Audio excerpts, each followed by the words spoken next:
going to teach you how to clean and sanitize your Oasis water cooler.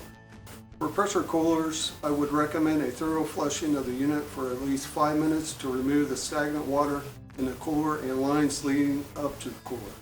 Perhaps longer depending on the building's unused plumbing lines prior to the cooler. To activate, just press one of the push pads and hold in. Then we recommend cleaning with a soft cloth and wiping down the exterior of the unit with a sanitizing wipe cleaner is recommended. For bubbler use, only use a sanitizing wipe approved for food contact.